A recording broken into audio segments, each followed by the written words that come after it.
사랑합니다. 한 해의 마지막 주일이 되었습니다. 지금까지 주님을 사랑하시고 교회를 사랑하시는 마음으로 헌신하신, 또 기도의 자리를 지키신 우리 사랑하는 모든 교우들께 교회의 대표로서 진심으로 감사드립니다. 저는 앞선 설교를 통해서 베드로가 예수님을 멀찍이 따랐던 이야기를 전해드렸습니다. 그리고 오늘 마땅한 결과겠죠. 베드로가 바깥들에 앉았다라고 기록합니다. 맞아요. 멀찍이 따르던 인생은 주님께 가까이 하지 못하고 결국에는 바깥들에 앉을 수밖에 없습니다. 일반 생활뿐만 아니라 영적인 일도 마찬가지여서 심은 대로 거둘 겁니다. 심은 대로 거둘 겁니다. 한 번이라도 더 기도한 사람은 그의 합당한 열매를 거둘 것이요, 기도하지 않은 사람은 그의 합당한 열매를 거두게 될 겁니다. 이제 한 해가 다 지났습니다. 새로운 한 해를 맞습니다. 우리는 이때면 늘 어떤 생각들을 하게 되죠. 한 해를 돌아보게 되고 또 내년을 준비하죠. 돌아볼 때는 기준이 필요합니다. 무엇을 기준으로 돌아볼 건가? 오늘 바로 이 구절을 가지고 한번 돌아보면 좋겠습니다. 2024년 한 해 나는 예수님께 가까이 따랐는가? 나는 이 한 해 동안 나의 배우자와 가까이 하려고 애를 썼는가? 나는 나의 자녀들과 가까이 하려고 애를 썼는가? 나는 주님의 몸된 교회와 가까이 하려고 지난해보다도 더 많이 애를 썼는가? 이 기준을 가지고 구체적으로 한번 생각해 보시면 좋겠습니다. 그래서 내년 한 해는 올해보다 주님께 더 가까이 있는 은혜가 있으면 좋겠습니다. 그렇게 베드로가 멀찍이 떨어져서 바깥들에 앉아 있을 때 한 요종이 나와서 말을 합니다. 네가 갈릴리 사람 예수와 함께 있는 걸 내가 봤다. 베드로가 멀찍이 떨어졌던 이유는 불편한 질문을 받고 싶지 않아서예요. 자신도 끌려가는 어려움이 없기를 위해서예요. 피한 바로 그 자리에 여종이 와서 질문합니다. 아무 권위도 없는, 이름도 없는 무명의 요종의 질문을 베드로는 잘 받아냈을까요? 이 상황에 대해서 누가와 요한은 조금 더 상세하게 기록을 하는데 말씀 보죠. 한 요종이 베드로의 불빛을 향하여 앉은 것을 보고 주목하여 이르되 이 사람도 그와 함께 있었느니라 하니, 누가는 베드로가 불빛을 향해 앉았다 기록합니다. 요한은요, 시몬 베드로가 불을 쬐더니 불빛을 향했을 뿐 아니라 불을 쬐고 있었다, 추웠던 모양이죠. 사람들이 묻습니다. 피한다고 피했는데 피해지지를 않아요. 그 자리에까지 와서 사람들이 물어요. 그래서 베드로는 나는 아니라고 대답을 했죠. 대제사장의 종 하나 얼마나 권세를 부렸을까요? 그런데 이 종에게 상처가 있어요. 베드로에게 귀를 잘린 사람 말고죠. 말고의 친척이었던 거예요. 자기의 친척이 베드로의 칼에 귀가 잘려 나갈 때 마음에 얼마나 분노가 치밀어 올랐겠어요. 베드로의 얼굴은 결코 잊을 수 없죠. 네가 그 사람과 함께 동산에 있는 것을 내가 보지 아니하였느냐? 나도 그 자리에 있었어. 아니라고? 진짜 아니라고? 내 사촌이 귀가 잘리는 걸 내가 봤는데 아니라고? 멀찍이 따른다고 될 일이 아니고 바깥들에 앉아 있다고 될 일이 아니에요. 우리가 피해 숨어 어디에 있든 하나님은 우리의 영혼에 질문하실 겁니다. 너 예수님을 아느냐? 예수님과 가까이 할 수 있느냐? 이 질문에 대해 베드로가 뭐라고 대답을 했을까요? 베드로가 모든 사람 앞에서 부인하여 이르되 나는 네가 무슨 말을 하는지 알지 못하겠노라.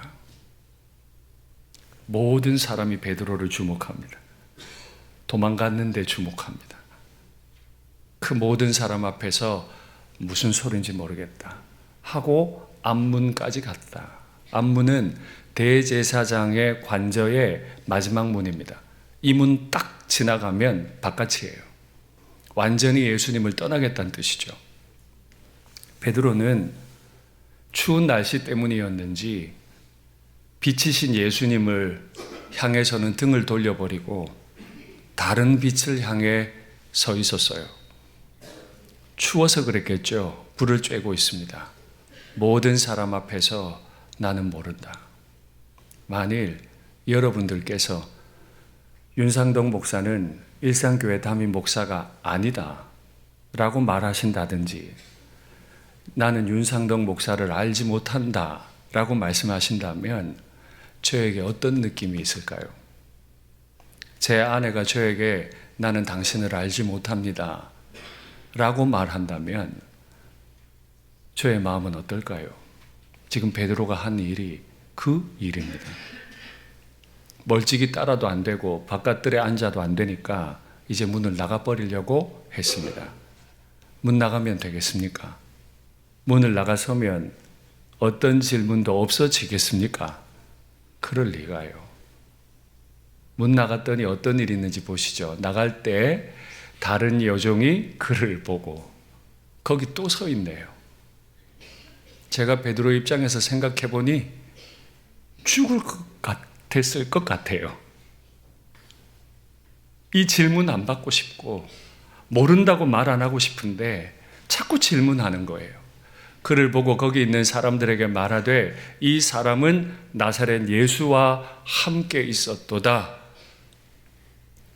예수님은 지금 이스라엘을 남북으로 나눈다고 하면 남부지방 예루살렘에 있는데 예수님은 북부 나사렛에서 오래 사셨거든요.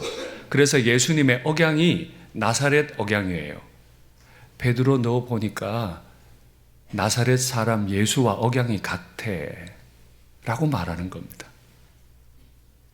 베드로의 마음이 지금 어떨까요?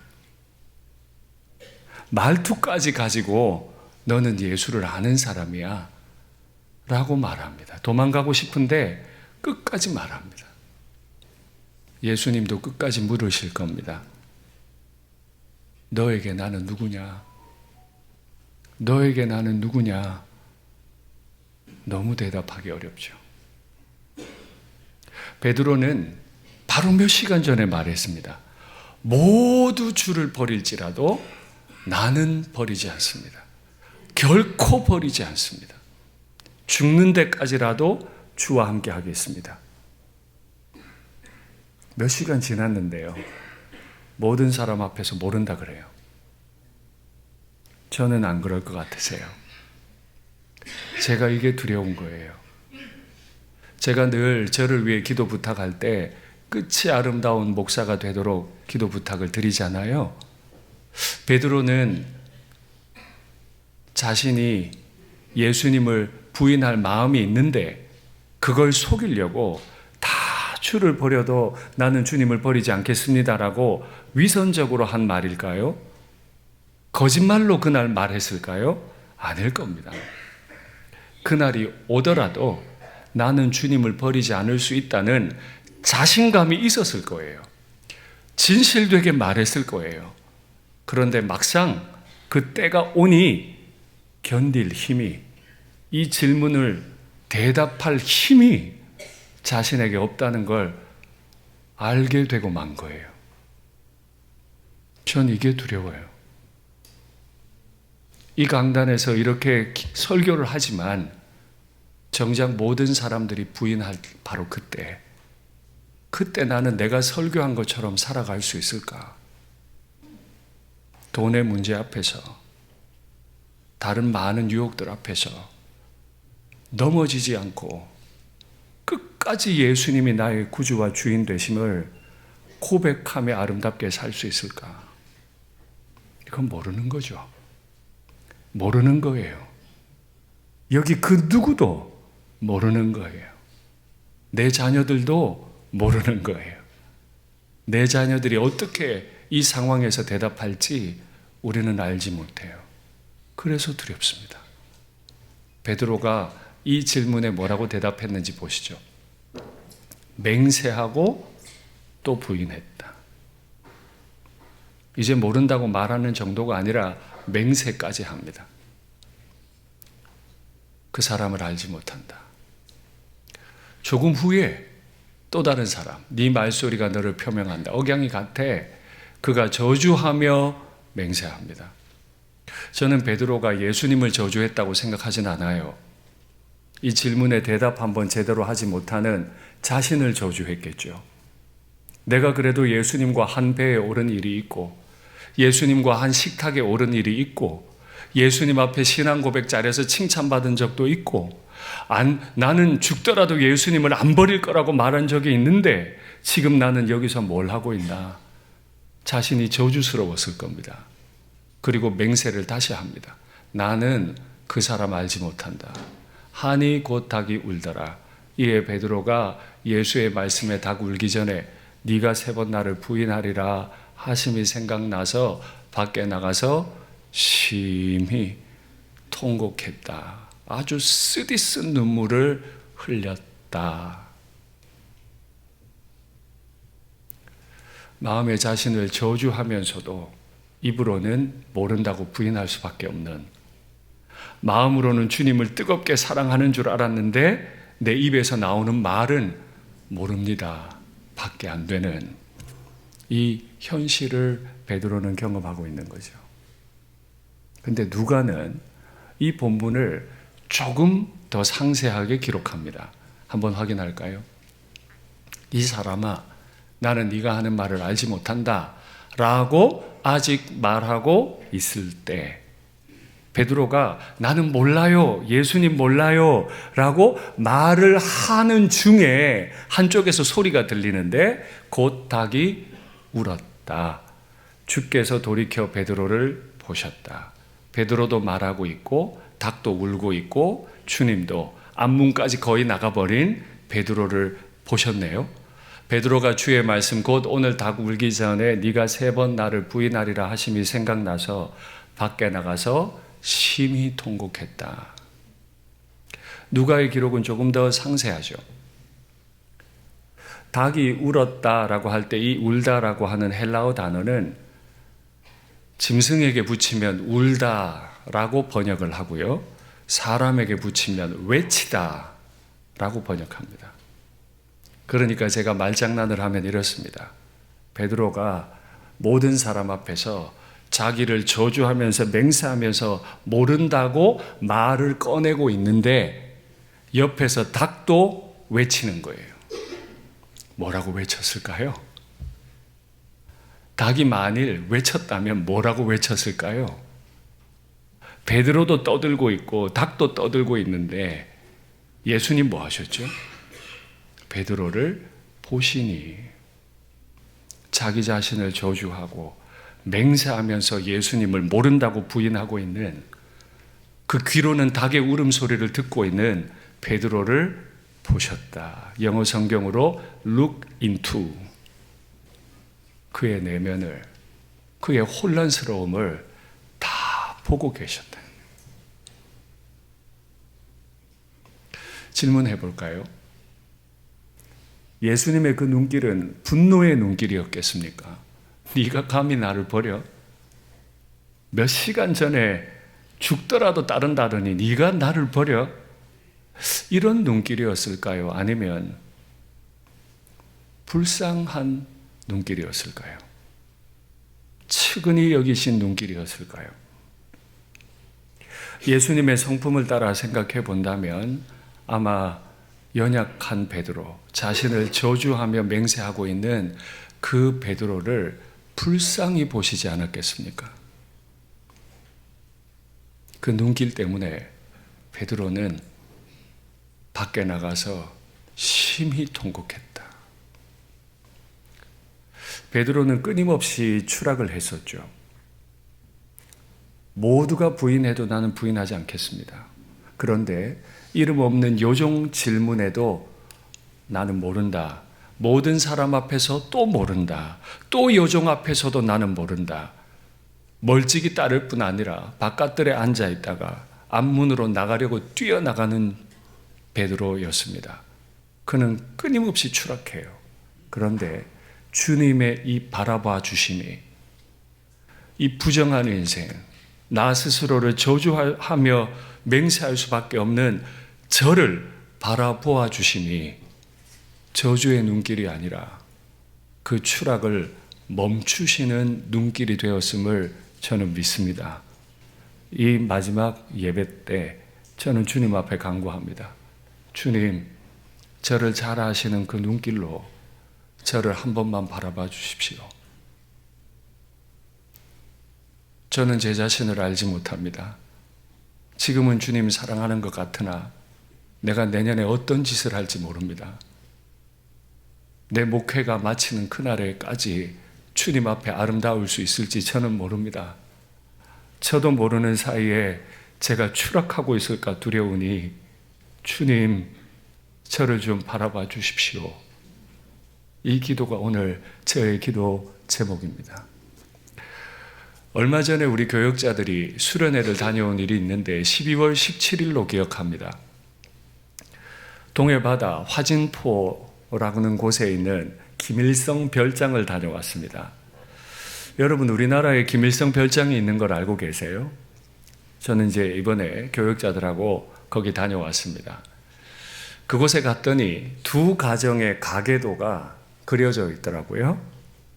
첫 번째 가계도 볼까요? 당연하죠. 김일성 별장이니까 김일성 가계도가 막 기록이 되어 있어요.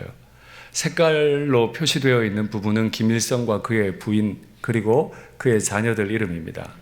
다 구경하고 돌아 나오는데 북한 주민들이 어떻게 연애하고 결혼하는지 기록이 되어 있어요. 저렇게 되어 있습니다. 글자가 너무 작아서 제가 핵심 부분을 여러분에게 키워 보여드립니다. 수령님과 지도자 동지에 대한 충성의 한 길에서 영원히 부부로서 혁명의 가정을 꾸려나갈 것을 다짐한다. 와, 정말 완전 은혜 되잖아요. 와, 북한의 젊은이들은 결혼할 때 저렇게 서약하고 결혼하는 거죠. 수령님과 지도자 동지를 빼고 하나님과 예수님만 넣으면 완전 믿음의 가정인 거죠. 지금 북한이 저렇게 살아요. 하늘길도 막히고 해로도 막히고 육로도 막혔어요. 이제 풍선도 못 띄워요. 완전히 가두어진 채로 그들은 결혼할 때도 지도자 동지께 충성을 다할 걸 맹세하면서 결혼해요. 어떠세요? 남의 일인가요? 차 타면 30분이면 도착하는데 저게 지금 남의 일인가요? 여러분, 내년 한 해 북한을 위해 많이 기도해 주세요. 복음 받아야 되잖아요. 복음 받아야 되잖아요. 그런데 한 가문이 더 가계도가 있어요. 김일성 별장에 누구의 가계도가 또 있는지 볼까요? 윌리엄 홀과 로제타 홀입니다. 왠지 선교사님 같죠? 네, 맞습니다. 선교사님입니다. 두 분 다 미국에서 의사였죠. 그리고 조선 땅에 들어오셨습니다. 한국의 한성의 서울에 계시다가 평양으로 두 분이 올라갔어요. 그런데 이제 아내가 임신을 하게 된 거죠. 그래서 한양 땅으로 다시 내려왔습니다. 그리고 다시 평양에 사람이 필요하다 그래서 임신한 아내 로제타 홀은 두고 윌리엄만 평양으로 올라갔어요. 그 사이에 아이가 태어났고 아이는 돌이 됐습니다. 그래도 아빠는 내려가 볼 수가 없었어요. 의사였기 때문에 평양에서 많은 사람들을 고치며 의료 선교를 했어요. 평양 기독병원이라는 시작이 됐죠. 그런데 그만 병에 걸려서 아이가 태어나자마자 선교사님은 죽습니다. 그 태어난 아이의 이름이 셔우드 홀, 조금 후에 볼 겁니다. 근데 윌리엄이 천국 갈 때 로제타의 배 속에는 또 아기가 있었어요. 아이를 낳으러 남편 없이 배를 타고 그 멀리 미국으로 그 어린 아기 셔우드를 데리고 미국으로 갑니다. 그리고 아이를 낳아요. 마가렛입니다. 그리고 다시 데리고 돌아옵니다. 남편이 죽은 지 4년 만에 복중에 있던 그 딸도 태어나서 죽습니다. 그 선교사님들이 눈물로 헌신한 결과가 우리에게 남겨져 있기를 경성의학교, 지금 고대 병원입니다. 동대문 병원, 지금 동대문 이대병원이죠. 최초의 맹학교를 만들었고 우리나라 점자 체계를 만든 분입니다.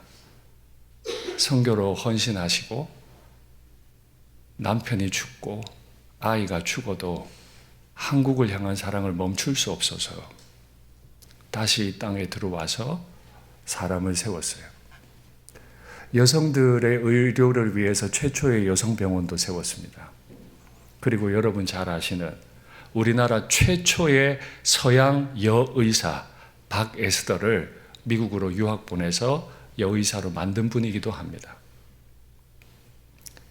아버지가 돌아가셨고 아버지를 한 번도 본 적 없는 쇼우드의 얼굴입니다. 쇼우드 홀과 메리언 홀. 이분들이 나중에 우리나라 결핵 환자를 치료하느라고 여러분 잘 아시는 크리스마스 실이라고 하는 걸 만들어서 기금을 마련한 분들이죠. 여러분, 왜 김일성 별장, 김일성 가게를 얘기하다가 왜 그 김일성 별장 안에 선교사님 가게가 기록되어 있을까요? 원래 거기는 김일성 별장이 아니었어요. 저 쇼우드 홀이 선교사님들의 예배당으로 쉼터로 지었던 곳이에요. 그런데 공산정권이 들어서면서 그 자리를 김일성이 대신 차지했습니다. 제가 늘 말씀드리죠. 성도의 영혼이 마귀의 놀이터가 될 수 있는가? 성도의 영혼이 마귀의 놀이터가 될 수 있는가? 대를 넘어서면서 이 땅을 위해 헌신했던 선교사님들의 예배당과 선교사님들의 안식처가 하나님의 자리를 빼앗아 버린 독재자의 안식처가 되었다면 주님을 가까이 하지 않고 멀찍이 떨어져 따르고 바깥들에 머물고 있는 내 영혼이 마귀의 놀이터가 되지 않으리라 보장할 수 있습니까? 저는 없다고 생각해요. 그래서 저는 제가 걷는 믿음의 길이 많이 두렵습니다. 그러나 저는 한 가지 소망을 가집니다.